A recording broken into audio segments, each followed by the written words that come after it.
अस्सलाम वालेकुम दोस्तों। एनएमडी का बिगेस्ट सोर्स पे मैं आपको खुशामदीद कहती हूँ। अगर आपको इस वीडियो की कोई भी चीज़ पसंद आए तो प्लीज़ इस वीडियो को लाइक करें, अपने फ्रेंड्स फेलोज और उन स्टूडेंट्स के साथ इसको शेयर करें जो कोचिंग को अफोर्ड नहीं कर सकते। इसके साथ ही अगर आप हमारे चैनल पर नए हैं तो प्लीज़ चैनल को सब्सक्राइब कर दें, साथ ही बेल आइकन के बटन को प्रेस कर दें ताकि आपको हर नई आने वाली वीडियो का नोटिफिकेशन सबसे पहले मिले। आज जो मैं टॉपिक आपसे डिस्कस करने जा रही हूँ, इस टॉपिक का नाम है MCQs on the immune system.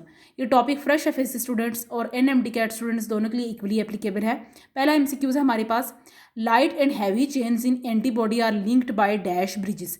जो ब्लैक कलर में मैंने लिखा है बेसिकली वो MCQs हैं, वो आपकी फिलिंग द ब्लैंक है। तो उन्होंने कहा है कि एंटीबॉडी में जो लाइट और हैवी चेन्स होती हैं वो एक दूसरे के साथ कैसे लिंक्ड हैं, तो आपने डाइसल्फाइड के ब्रिजेस पे टिक करना है, ऑप्शन पे टिक करना है। दूसरा MCQs है कि variable amino acid sequence in light chain. Amino acid sequence यानी लाइट चेन में जो वेरिएबल अमाइनो एसिड का सीक्वेंस है और अपर रीजन जो हैवी चेन का है वो क्या चीज़ डिटरमाइन करते हैं, तो वो ये चीज़ डिटरमाइन करते हैं कि कौन सी एंटीजन जो है वो एंटीबॉडी के साथ अटैच होगी या बाइंड होगी। तो आपने ये याद रखना है कि लाइट चेन में जो अमाइनो एसिड का सीक्वेंस वेरिएबल है और अपर रीजन जो हैवी चेन्स का है वो क्या चीज़ डिटरमाइन करते हैं, वो इस चीज़ को डिटरमाइन करते हैं कि कौन सी एंटीजन जो है वो एंटीबॉडी के साथ अटैच होगी या बाइंड होगी। MCQs नंबर 3 क्या है, constant amino acid sequence are same for dash. तो अमाइनो एसिड का सीक्वेंस किसके लिए सेम है, एंटीबॉडीज इन वन क्लास। याद रखिएगा कि अमाइनो एसिड का जो सीक्वेंस होता है, यहाँ पे आपने जब MCQs नंबर 2 में पढ़ा था कि अमाइनो एसिड का सीक्वेंस था वेरिएबल अमाइनो एसिड सीक्वेंस, वो डिफरेंट क्लासेस के लिए है। अमाइनो एसिड का सीक्वेंस जो है वो कांस्टेंट किस चीज़ के लिए है, एक क्लास में अमाइनो एसिड का सीक्वेंस सेम होता है, class to class it's very. ठीक है, तो आपको याद रखना है कि क्लास टू क्लास की चीज़ वेरी करती है लेकिन in the same class it is constant. MCQs number 4 is that large antigen antibody complex will form। Antigen antibody, large antigen antibody कब बनेगा, तब बनेगा जब मल्टीपल कॉपीज़ हों एंटीजन मॉलिक्यूल की on the foreign cell surface. ठीक है, तो अगर आपसे पूछा जाए कि लार्ज एंटीजन एंटीबॉडी कॉम्प्लेक्स कब बन सकता है, तो लार्ज एंटीजन एंटीबॉडी कॉम्प्लेक्स उसी वक्त बन सकता है जब आपके पास एंटीजन मॉलिक्यूल की कॉपीज़ जो हैं वो एक्सेसिव अमाउंट में मौजूद हों। देन आपके पास MCQs number 5 is that components of immune system include. तो वो कंपोनेंट्स क्या हैं इम्यून सिस्टम के, इम्यून सिस्टम बेसिकली आपके पास अगर पूछा जाए तो इम्यून सिस्टम जो है हम overall third line of the defence को भी कहते हैं। मैं यहाँ पे आपके लिए मेंशन कर देती हूँ, कई दफ़ा third line of the defence जो है वो इम्यून सिस्टम के साथ नहीं लिखा होता है, तो आप इसको ऐसे मेंशन कर सकते हैं। या आपके पास पूछा जाए third line of the defence और ओवरऑल हम इम्यून सिस्टम भी third line of the defence को ही बेसिकली कहते हैं। तो आपसे अगर पूछें कि what components of immune system are, तो आपने करना है कि B and T lymphocytes plus antibodies. और एंटीबॉडीज़ के बारे में लिखा हुआ है छोटे से पैच में कि it is a special type of protein, antibody is a special type of the protein. तो कंपोनेंट्स थ्री बेसिक कंपोनेंट्स आपके साथ मेंशन कर दिए गए हैं। MCQs number 6 is that antibodies are synthesised by vertebrates in response to the antigen and immobilize it or set in motion events that cause its destruction। और basic MCQs ये है कि एंटीबॉडीज़ को सिंथेसाइज कौन करते हैं, तो आपको ये याद रखना है कि एंटीबॉडीज़ को सिंथेसाइज करने वाले उनके वर्टिब्रेट्स जो होते हैं, वर्टिब्रेट्स वो होते हैं जिनकी रीढ़ की हड्डी होती है, और इनवर्टिब्रेट्स वो होते हैं ऐसे जानवर, ऐसे मादाए हयात जिनके पास रीढ़ की हड्डी मौजूद ना हो, तो हमें इनवर्टिब्रेट्स कहते हैं। यहाँ पे वर्टिब्रेट्स का वर्ड लिखा है तो इसका मतलब है कि ऐसे जानवर या ऐसे इंसान में तो ऑब्वियसली हड्डी होगी, ऐसे जानवर जिनमें रीढ़ की हड्डी मौजूद हो एंटीबॉडीज़ उनमें सिंथेसाइज्ड होती हैं। और आगे लिखा हुआ है कि एंटीजन के रिस्पॉन्स में, अगर एंटीबॉडीज़ किसके रिस्पॉन्स में सिक्रीट होती हैं, तो एंटीजन के रिस्पॉन्स में ये सिक्रीट होती हैं। MCQs number 7 is that antigen का दूसरा नाम क्या है, इम्यूनोजिन। ये भी आपने याद रखना है। एंटीजन या इम्यूनोजिन वो फॉरेन सब्सटेंस है या वो प्रोटीन है जो किसको एंटीबॉडीज़ की फॉर्मेशन को स्टिमुलेट करता है। सेम वही बात है कि antibodies in response to the antigen secrete होती हैं। तो आपको याद रखना कि एंटीजन का दूसरा नाम इम्यूनोजिन है, और एंटीजन वो प्रोटीन है जिस एंटीबॉडीज़ की फॉर्मेशन में ट्रिगर का रोल करता है या स्टिमुलेशन का रोल करता है, आपको ये याद रखना है। MCQs number 8 is that antibodies cause the destruction of antigen which stimulates their production. ये बात हमने हेल्पर T सेल्स में भी पढ़ी थी, आपको याद हो अगर मैंने T सेल एक्टिवेशन आपके साथ जब डिस्कस किया था, तो T सेल एक्टिवेशन में हमने ये पढ़ा था कि जब इंटरल्यूकिन 1 ने उसको हेल्पर T सेल्स से जब इंटरल्यूकिन 2 रिलीज़ हुआ था, हेल्पर T सेल्स ने जब इंटरल्यूकिन 2 को रिलीज़ किया तो उसने रिलीज़ होने के बाद हेल्पर T सेल को ही डिवाइड कर दिया था। ये वही बात है कि एंटीबॉडीज़ जब एंटीजन से प्रोड्यूस हुई हैं, एंटीजन ने उनको स्टिमुलेट किया, तो एंटीबॉडीज़ ने प्रोड्यूस होने के बाद एंटीजन को ही ख़त्म कर दिया है, तबाह कर दिया, बर्बाद कर दिया। तो ये आपने याद रखना है। T सेल की एक्टिवेशन के अकॉर्डिंग आप उसको याद रख सकते हैं कि जिसने उसको प्रोड्यूस किया और उसने उसी को तबाह बर्बाद कर दिया। जहाँ 8 MCQs हमारे पास कंप्लीट हो चुके हैं यहाँ पर। एमसीक्यूज नंबर 9 आपसे डिस्कस करने जा रहे हैं। एमसीक्यूज नंबर 9 में लिखा हुआ है कि antibodies manufactured by the lymphocytes secreted in the lymph and blood where they circulate freely. तो आपसे ये कहा जा रहा है कि एंटीबॉडीज़ कौन से स्ट्रक्चर में बनती हैं, लिम्फोसाइट में बनाती हैं। लिम्फोसाइट जो है लिम्फेटिक सिस्टम का एक स्ट्रक्चर है, एक लिम्फोसाइट जिसे कहते हैं सेल्स टाइप एक स्ट्रक्चर है जो लिम्फेटिक सिस्टम है। हमने लिम्फेटिक सिस्टम का टॉपिक भी हम पढ़ चुके हैं पहले, आप उसको प्ले लिस्ट में समझ सकते हैं लिम्फोसाइट और लिम्फ नोड्स वगैरह के स्ट्रक्चर्स को। तो कहा जा रहा है कि एंटीबॉडीज़ बेसिकली किस स्ट्रक्चर में बनती हैं, तो आपको ये याद होना चाहिए कि एंटीबॉडी जो होती हैं वो लिम्फोसाइट में बनती हैं, लिम्फ में वो सिक्रीट होती हैं, यानी लिम्फ वो फ्लूइड है, लिम्फ एक फ्लूइड का नाम है, लिम्फ में वो सिक्रीट होती हैं और फिर ब्लड में सर्कुलेट करती हैं या जहाँ पे भी बॉडी में ज़रूरत होती है तो एंटीबॉडीज़ वहाँ पे सिक्रीट करती हैं। अगर आपने लिम्फेटिक सिस्टम का चैप्टर जो अभी तक स्टडी नहीं किया है तो आप उसे जो है मेरी प्ले लिस्ट में सर्च करके उस चैप्टर को भी अच्छे से समझ सकते हैं। नेक्स्ट जो है MCQs number 10 is that anti serum is a serum containing antibodies. Anti serum वो सीरम है, सीरम किसे कहते हैं, सीरम बेसिकली एक फ्लूइड को कहते हैं, फ्लूइड टाइप स्ट्रक्चर को कहते हैं। तो कहा जा रहा है कि एंटी सीरम वो सीरम है जिसके पास एंटीबॉडीज होती हैं, तो आपको ये याद रखना है। Then MCQs number 11 is that T cell recognise करते हैं एंटीजन को, देन वो माइक्रो ऑर्गेनिजम्स को कम्बैट करते हैं, effect the rejection of foreign substances cell mediated immune response. ये पूरे सेल मेडिएटेड इम्यून रिस्पॉन्स को जो है वो एक MCQs में डिस्कस किया जा रहा है। आपने टी सेल की एक्टिवेशन में पढ़ा होगा कि जब माइक्रोफेजेस जो होती हैं वो एंटीजन को आइसोलेट करती हैं, देन एंटीजन को सेपरेट करके अपने साथ बाइंड करती हैं अपने ही प्रोटीन्स की मदद से, देन वो हेल्पर टी सेल्स को सिक्रेट करना इंटरल्यूकिन 1 को, देन हेल्पर टी सेल्स जो है वो इंटरल्यूकिन 2 को सिक्रेट करता है। तो ओवरऑल हम इस प्रोसेस को जो है वो सेल मेडिएटेड इम्यून रिस्पॉन्स कहते हैं। टी सेल की एक्टिवेशन हम पढ़ चुके हैं पहले एक टॉपिक में, ठीक है। MCQs नंबर 12 में भी मेरे ख्याल में उन्होंने जो है किसकी ह्यूमरल इम्यून सिस्टम को जो है वो एक्सप्लेन किया, जैसे ऊपर सेल मेडिएटेड इम्यून रिस्पॉन्स है तो ह्यूमरल इम्यून रिस्पॉन्स के लिए उन्होंने ये बात लिखी कि बी सेल ने भी इसी तरह एंटीजन को रिकग्नाइज किया, प्लाज्मा सेल्स ने जो है एंटीबॉडीज़ को सिक्रीट किया, इसी तरह एंटीबॉडीज़ लिबरेट हुई। और देन लिखा हुआ कि एंटीबॉडीज़ के बारे में लिखा होता है कि या तो वो कंबाइन हो जाती हैं न्यूट्रलाइज करने के लिए टॉक्सिन्स को, या तो वो बैक्टीरिया की सरफेस पे अटैच होती हैं। तो ओवरऑल इस प्रोसेस को हम ह्यूमरल इम्यून रिस्पॉन्स पढ़ेंगे। बी सेल और टी सेल दोनों की एक्टिवेशन हम पढ़ चुके हैं और इन दोनों प्रोसेसेस को हम cell mediated immune response and humoral immune response respectively कहते हैं। देन आगे MCQs नंबर 13 ये है कि active immunity has been achieved artificially by introducing the dash in the body.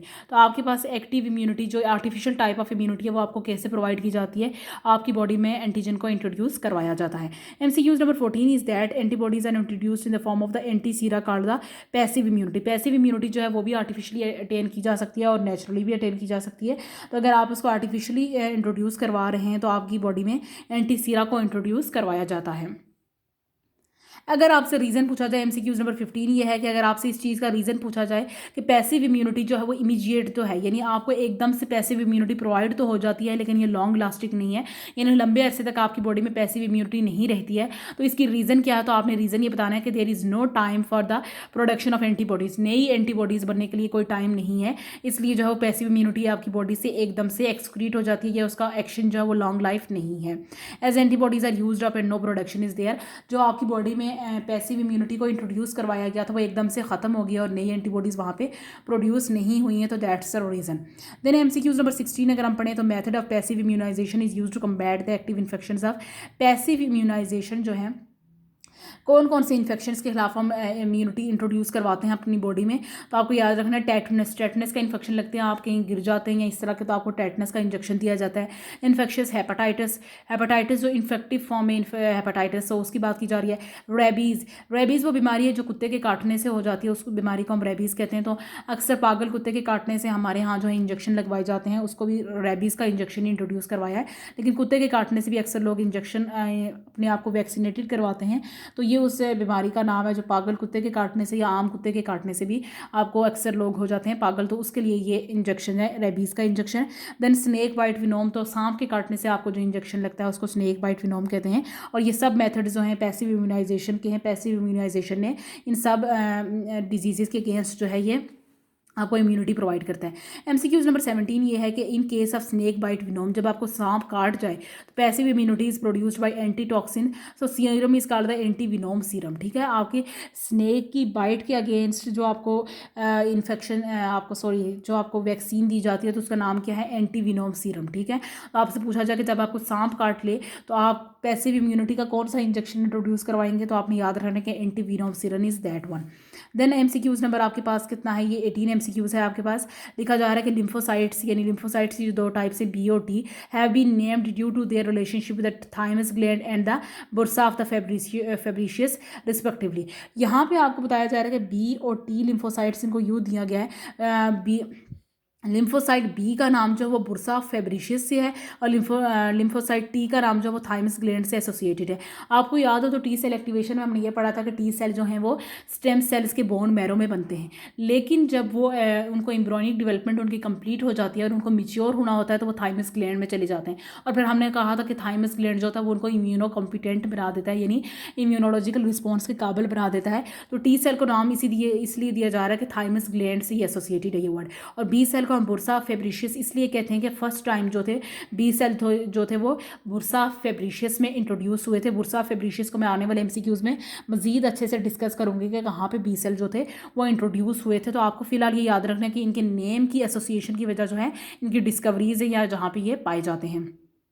Bursa फेब्रिशियस को मैं आने वाली वीडियो में अच्छे से एक्सप्लेन कर दूंगी आपके साथ। एमसीक्यूज नंबर 19 जो है वो लिखा है कि the influence of the thymus gland is essential in making the T cells immunological component. वही बात लिखी जा रही है। अगर आपको टी सेल की एक्टिवेशन का वो पॉइंट याद हो तो मैंने बताया था कि थाइमस ग्लैंड इसलिए इंपॉर्टेंट है कि वो आपके टी सेल को इम्यूनो कॉम्पिटेंट बना देता है। इम्यूनो कॉम्पिटेंट का मतलब ये होता है कि वो इम्यून सिस्टम के रिस्पॉन्स देने के काबिल बना देता है, तो उसको हम ये कहते हैं। एमसीक्यूज नंबर यहाँ पे 20 लिखा हुआ है कि bursa Fabricius is a lymphoid structure present in the wall of the cloaca of the young birds from where B lymphocytes were discovered to have the role in immune system। जो चीज़ मैं आपसे कही थी कि मैं डिस्कस करूंगी next video में, वही यहीं पे मेंशन है एमसीक्यूज नंबर 20 पे। उन्होंने कहा कि बुर्सा फेब्रिशियस जो है एक लिम्फोइड स्ट्रक्चर है। लिम्फोइड के बारे में आपको पता है कि लिम्फेटिक सिस्टम का एक स्ट्रक्चर है ये यंग बर्ड्स के क्लोका में मौजूद है। क्लोका वो स्ट्रक्चर होता है, आई थिंक सो ये इसके फीट टाइप स्ट्रक्चर में मौजूद होता है। फीट का स्ट्रक्चर जो है इसे शायद क्लोका कहते हैं। मैं किसी वीडियो में कंफर्म कर दूंगी, लेकिन आपको फिलहाल ये याद रखना है कि बुर्सा फेब्रिशियस जो है एक लिम्फेटिक सिस्टम का स्ट्रक्चर है और ये कहाँ पे मौजूद है, बर्ड्स के क्लोका में मौजूद है। यंग बर्ड्स के, ये भी याद रखिएगा कि यंग बर्ड्स के क्लोका में मौजूद है। यहाँ से फर्स्ट टाइम जो है वो लिम्फेटिक बी लिम्फोसाइट्स जो थे वो आपके इम्यून सिस्टम में डिस्कवर हुए थे। तो अगर आपसे पूछा जाए कि बी लिम्फोसाइट्स जो थे वो फर्स्ट टाइम आपके किसी ह्यूमन बॉडी में इंट्रोड्यूस नहीं किए गए, फर्स्ट टाइम जब इनको डिस्कवर किया तो वो एक बर्ड्स के क्लोका में इनको डिस्कवर किया। First time B lymphocytes were discovered in the cloaca of the young birds. You can remember that. MCQ number 21 is that in animals in addition to physical barriers. देखिए physical barriers जिनके बारे में बताया जा रही है आपकी first line of the defence है। इसमें कहा जाता है कि स्किन और म्यूकस मेम्ब्रेन है एंड फेगोसाइट्स हैं। थर्ड मैकेनिज्म भी है जिसे आप थर्ड टाइप ऑफ कहते हैं, थर्ड डिफेंस लाइन कहते हैं, स्पेसिफिक डिफेंस कहते हैं। तो वो डिफेंड अगेंस्ट बॉडीज, इसी को हम इम्यून सिस्टम कहते हैं। मैं अपने पिछले भी किसी एमसीक्यूज में आपके साथ ये डिस्कस कर चुकी हूँ कि इम्यून सिस्टम का दूसरा नाम क्या है, third line of the defence.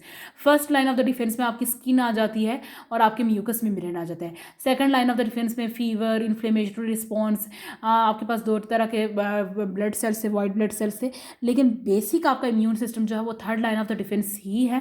Third line of the defence का दूसरा नाम यहाँ पे लिखा हुआ कि इसको इम्यून सिस्टम कहा जाता है। ये ऊपर से एक एडिशनल इन्फॉर्मेशन है कि ये फिजिकल बैरियर्स जो है बेसिकली आपके पास first line of the defence है।